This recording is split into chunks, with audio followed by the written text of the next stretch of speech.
taste of the real world. I got battered on the North Shore.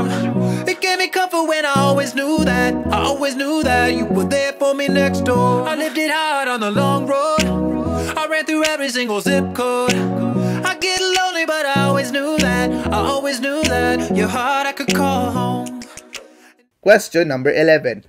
What is an angle whose vertex is on the circle or on a circle and whose sides contains the chord of a circle? Is it A, central angle, B, circumscribed angle, C, inscribed angle, or letter D, intercepted angle? Okay, I'll give you 5 seconds to answer this question.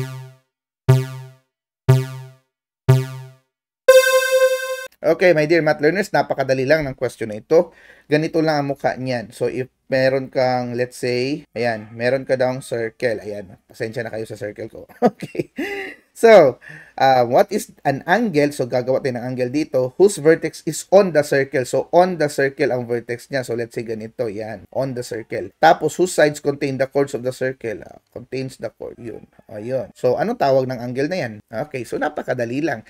That is very good. That is inscribed angle. Letter C. Ayun, my dear math learner. Easy right? Lang talaga ang question na ito. Okay, I hope you got that one, my dear. Now, let us go to question number 12. If angle JLD is inscribed in a circle, okay, what is its degree measure if the intercepted arc is 98 degrees? Okay, so is it A, 196 degrees, B, 98 degrees, C, 49 degrees, or D, 24.5 degrees. Okay, I'll give you 5 seconds to answer this question.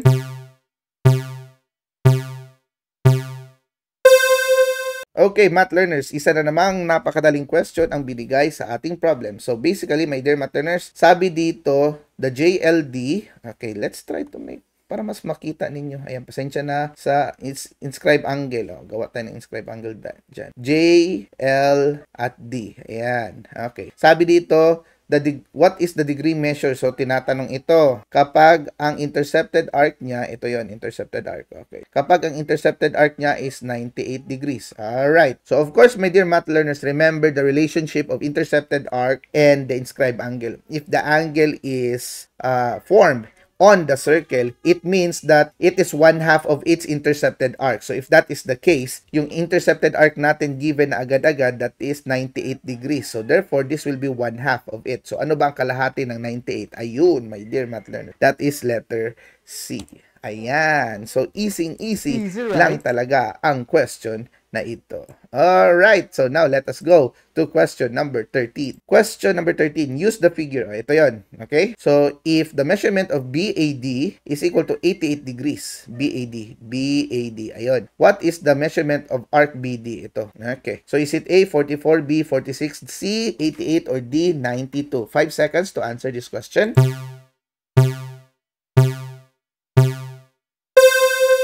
Okay, math learners, as you can see here, we have a given BAD, and that is what kind of angle? Alright, very good. That is a central angle. So, according to the rule, the central angle is equal to the intercepted arc. So, ang tinatanong dito is BD, right? So, yung intercepted arc. So, if BAD is 88, then, ano ang BD? So, they are just the same. Okay, so the answer is letter C. Ayun, my dear math learners. Napakadali lang ng question na ito. Next question. Okay, question number 4. Yun pa rin ang figure, but ibang given na. BAD is 88. Ayan, pareho pa rin. Pero ang tinatanong ngayon, BCD. Ito na, BCD. Yan. Okay, this is an inscribed angle. Okay. So, is it A, 44, B, 16, C, 88, or D, 92? 5 seconds to answer this question.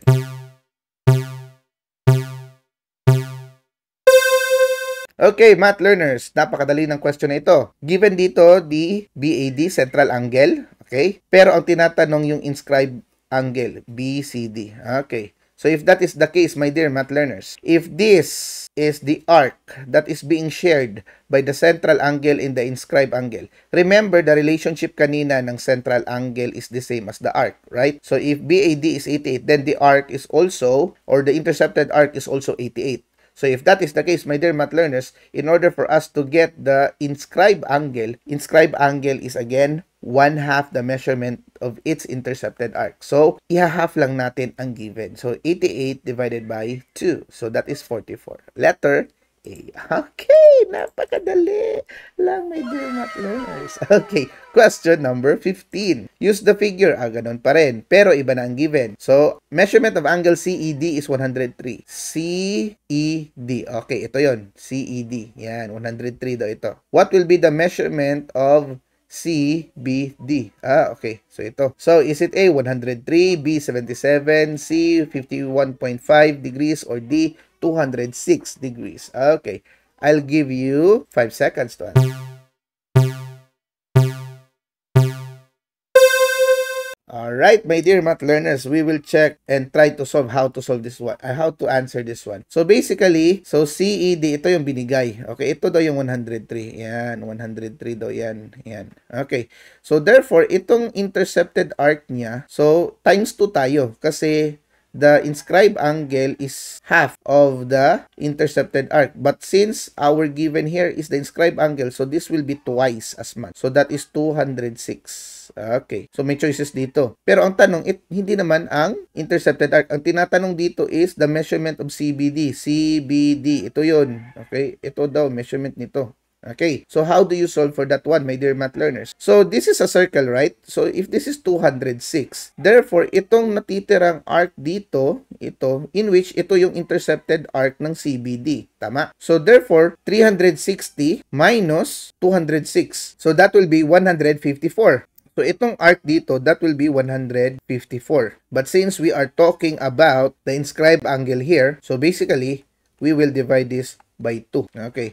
So, therefore, the answer is 77. Half ng 154. Okay, let's try to check whether we are correct. Ayun nga, tama tayo, my dear math learner. Okay. Now, baka magtanong kayo, Sir Ash, meron bang other technique dyan para isolve ito? Meron din. So, let me just show you this, ha? Okay. So, as you can see dito, this one takes this intercepted arc. This one also takes this inscribed angle. Okay, so ibig sabihin, buong circle ang sinishare nila. And remember that inscribed angle are half of their intercepted arcs. So kung buong circle, that is 360, half of it is 180 for the intercepted arcs. So given ka ng, meron ka ng 103 dito, di ba? Okay, so ang gagawin mo lang is, itong 103 na ito, i-minus mo lang sa 180. Okay? So 180 minus 103. So ilan ang kailangan ni 103 para maging 180 degrees? Of course, ito yung sagot. Okay? Yun, ito. Okay. So, tamang-tama talaga, my dear math learners. Easy, at right? Easy lang din. Alright. So now let us go to the next question. Question number 16. Oh, yun pa rin ang given. Use the figure.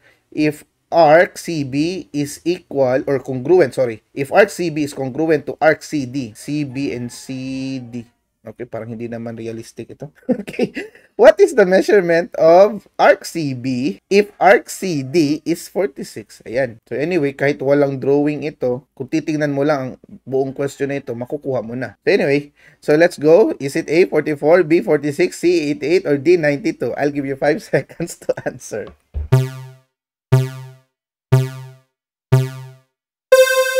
Okay, my dear math learners, kahit walang drawing, sabi ko nga, pwede nating sagutin ang question na ito. Kasi dito sinabi na ang arc CB at arc CD ay congruent. So, ano daw si CB kapag si CD ay 46? Of course, ganun din. Okay.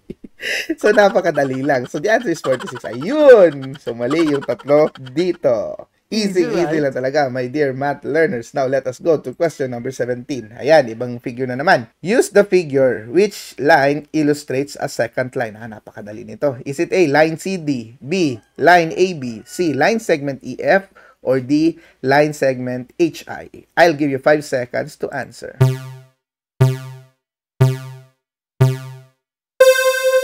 Okay, math learners, para sa katanungan ito, napakadali lang. Ano daw dito sa drawing na ito ang second line? Now, what is a second? Okay.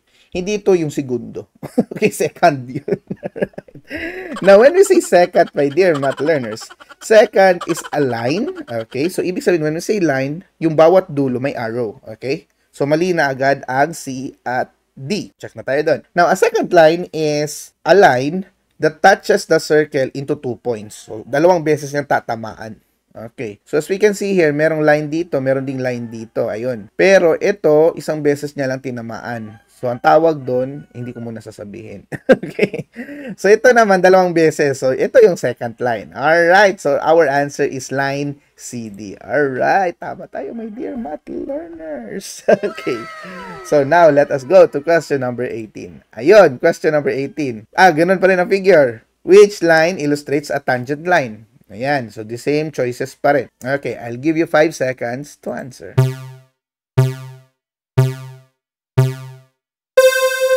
Okay, math learners, paano nga ba sagutin ang question na ito? Of course, ang tinatanong na naman dito ay tangent line. Kanina, second line. So, ngayon, tangent line. So, kapag pinag-uusapan natin na line, of course, may dulo na puro arrow yun. So, mali na naman si C at si D. Okay, nakuha niyo yun. Now, itong CD kanina, napag-usapan na natin na ito ay second line. Of course. So, ito naman is the tangent line. Itong line AB. Now, question, Sir Ash, ano ba ang tangent line? So, tangent line is basically a line that touches the circle in exactly 1 point. Okay, and that point on where they touch with each other is what we call the point of tangency. Alright, may natutunan kayong bago sa akin.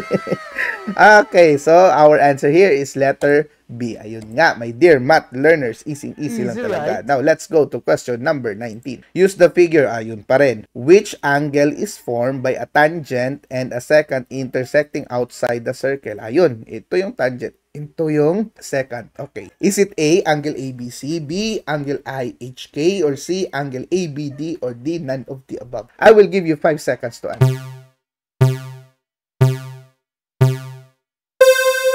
Okay, math learners, paano nga ba sagutin ito? Titingnan lang natin kung ano yung na-form. Okay, so this is our tangent line. This is our second line. So, anong na-form na angle? So, A, B, D, C. But, apat na yon, pero tatlo lang dito. Okay, but, in naming angles, tatlo lang ang kukunin natin. Okay, so, how do we get it? So, first is ito, bawat dulo tayo. Then, the vertex. So, the intersection of these two lines is B. So, B dapat ang gitna. So, ito, mali na to. Okay? So, mali na to. Ito, hindi ko alam. Try pa natin kung wala dito sa dalawa. So, B ang gitna. So, A ang dulo, C ang dulo. So, A, B, C. Ito yon, letter A. Alright, napakadali lang. Let's try kung tama nga ba tayo. Ayun, tama nga, my dear math learners. Easy lang talaga. Okay, let us go to question number 20. Okay, halfway na tayo. Refer to the figure. Okay, ibang figure na naman. Given that the measurement of arc BG, ito yung BG. Saan mo BG dito? Ito, BG. Is 20 degrees. DE is twice as big. So, dalawang beses daw ito. Twice as big. Okay, so alam niyo na kung ano yung ibig sabihin twice as big. So, CG naman, CG, ito, is 18. And FE, ito, is 42. So, what is the measurement of angle DAE? DAE. Ayun. Ito lang. So, is it A, 10, B, 12, C, 22, or D, 62? I'll give you 5 seconds to answer. Okay, math learners. Napakadali ng question na ito. Basically, hindi natin kailangang gamitin lahat. Okay? Kasi, ang tinatanong dito is, what is DAE? Angle DAE. DAE. Ito lang na part, oh. Okay? Ito lang na part. So, ito dito, itong binigay na CG at saka FE, walang gamit ito. Okay? So, pangdagdag. Okay. Now, paano natin ito i-consider? So, ano ba ang rule sa pagkuha ng angle na nasa labas or that is formed outside the circle? So, of course, as we can see here, itong na angle, may dalawang intercepted arc na natamaan. Tama? Okay, so if that is the case, what we will do is we will subtract the bigger intercepted arc to the smaller intercepted arc, then divide it by 2. Okay? So, ito yung bigger, DE. Ano bang DE dito? DE is twice as big. Okay. So, pag sinabing twice as big, dalawang beses na mas malaki. So, 20 ito, tama. So, this will be very good, 40. So, that is 40 minus 20, that is 20. Then, 20 divided by 2, that is very good, 10. Alright, math learners, napakadali lang ng question na ito. Congratulations, my dear math learners. You are already finished or halfway of our reviewer series. So, if you are liking this video, please naman, pakishare ito sa mga fellow friends and classmates ninyo. Now, let us go to question number 21. I got a taste of the real world. I got battered on the North Shore. It It gave me comfort when I always knew that. I always knew that you were there for me next door. I lived it hard on the long road. I ran through every